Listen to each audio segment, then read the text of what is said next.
ಲಡಾಖ್ ಗಡಿ ಸಂಘರ್ಷಕ್ಕೆ ಸಂಬಂಧಪಟ್ಟಂತೆ ಮಾಜಿ ಸೇನಾ ಮುಖ್ಯಸ್ಥ ಜನರಲ್ ಮನೋಜ್ ಮುಕುಂದ ನರವಾಣೆ ಅವರ ಪುಸ್ತಕ ವಿಚಾರವನ್ನ ಪ್ರತಿಪಕ್ಷ ನಾಯಕ ರಾಹುಲ್ ಗಾಂಧಿ ಅವರು ಪ್ರಸ್ತಾಪಿಸಿದ್ದು, ಇದು ಲೋಕಸಭೆಯಲ್ಲಿ ಭಾರಿ ಗದ್ದಲವನ್ನ ಸೃಷ್ಟಿಸಿದೆ. ಸಂಸತ್ನಲ್ಲಿ ಸೋಮವಾರ ರಾಷ್ಟ್ರಪತಿಗಳ ಭಾಷಣಕ್ಕೆ ಸಂಬಂಧಪಟ್ಟಂತೆ ವಂದನಾ ನಿರ್ಣಯದ ಮೇಲಿನ ಚರ್ಚೆ ಕೈಗೆತ್ತಿಕೊಳ್ಳಲಾಯಿತು.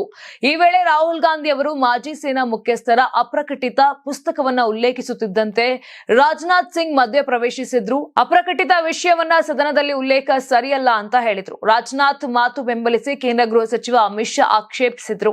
ಔಪಚಾರಿಕವಾಗಿ ಪ್ರಕಟಿತ ವಿಷಯವನ್ನ ಪ್ರಸ್ತಾಪಿಸುವಂತೆ ಒತ್ತಾಯಿಸಿದ್ರು.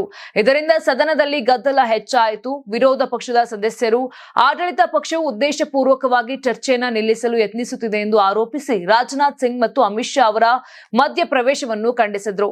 ಚೀನಾ ಸಂಬಂಧಿತ ವಿಷಯ ಅತ್ಯಂತ ಸೂಕ್ಷ್ಮವಾದದ್ದು. ರಾಷ್ಟ್ರೀಯ ಭದ್ರತೆ ಮತ್ತು ವಿದೇಶಾಂಗ ನೀತಿಗೆ ಸಂಬಂಧಪಟ್ಟ ವಿಷಯಗಳ ಮೇಲೆ ಪ್ರತಿಪಕ್ಷ ನಾಯಕನಿಗೆ ಸಂಪೂರ್ಣವಾಗಿ ಮಾತನಾಡಲು ಅವಕಾಶ ನೀಡಬೇಕು ಎಂದು ರಾಹುಲ್ ಗಾಂಧಿ ಆಗ್ರಹಿಸಿದರು.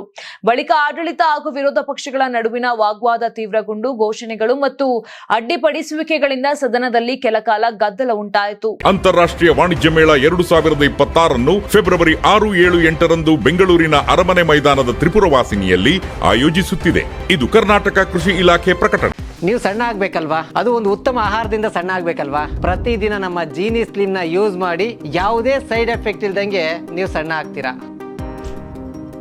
ಯಾರಾಗ್ತಾರೆ ಎಂಎಲ್ಎ ಅಭ್ಯರ್ಥಿ 2028 ಶೀಘ್ರದಲ್ಲೇ.